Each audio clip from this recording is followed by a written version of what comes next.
Une fois sauvé, tu es sauvé, tu vis dans l'adultère, tu peux boire, tu peux te prostituer, tu peux marier 10 femmes, tu peux coucher avec 20 hommes, mais tu vas au ciel. C'est que Dieu est tombé sur sa tête, Dieu est fou. La Bible dit dans Apocalypse 22, il n'entraînera de chez elle rien de souillé. Vous pouvez permettre à un pasteur de vous escroquer, de prendre votre argent, mais ne permettez à personne sur la terre de vous séduire au sujet de votre éternité. Parce que là-bas, il n'y a pas de débat. Il peut voler ton argent par ton ignorance. Mais il ne faudrait pas qu'il te trompe au sujet de ton éternité. Donc toi-même, ouvre tes yeux. On peut être sauvé. Si on ne garde pas la foi, on sera perdu. Et c'est pourquoi Saint Paul dit, j'ai combattu le bon combat. J'ai achevé. C'est quand on achève. Il n'est pas question qu'on te donne la couronne sans avoir achevé la course. Où vous avez vu ça? Et des irresponsables chrétiens, protestants, évangéliques croient à ces doctrines. Et la plupart croient aujourd'hui à ces doctrines du démon. Et ce qui fait qu'il y a la licence dans l'église. Oh, je ne serai jamais perdu, comme déjà j'ai le salut le jour où j'ai confessé Jésus. C'est fini. Oh, oh, même si je suis dans l'adultère, tu vois, le salut n'est pas l'œuvre de l'homme, pasteur. Tu vois, la Bible dit quand le juste se détourne de sa justice et commet l'iniquité. L'iniquité, c'est le péché volontaire et qu'on pratique.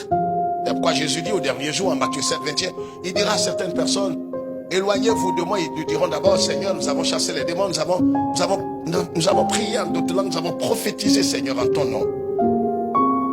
Et il leur dira, je ne dis pas le contraire, mais seulement retirez-vous de moi. Comment est-ce que cela est-il possible? C'est ce qui est résumé ici.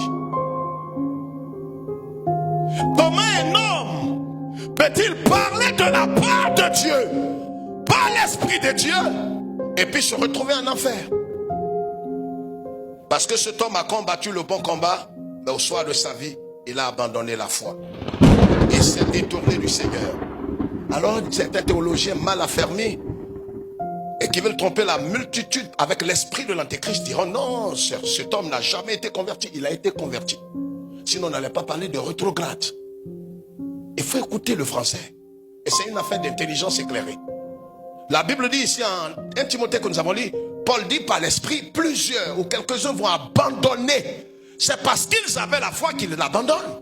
On n'abandonne pas ce qu'on n'avait pas.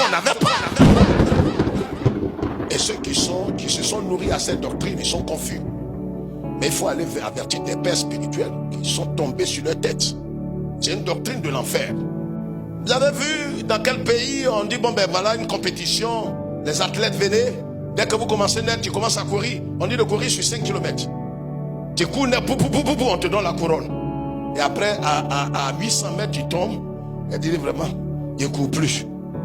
Comme j'ai démarré en trompe, donnez-moi la couronne. Mais celui qui va te donner la couronne, lui-même, ça ne va pas chez lui. C'est quand on a fini la course, tu as fini. Et c'est pourquoi Saint Paul dit, j'ai combattu le bon combat. J'ai achevé. C'est quand on achève. Il n'est pas question qu'on te donne la couronne sans avoir achevé la course. Où vous avez vu ça? Et des irresponsables chrétiens, protestants, évangéliques croient à cette doctrine. Et la plupart croient aujourd'hui à cette doctrine du démon.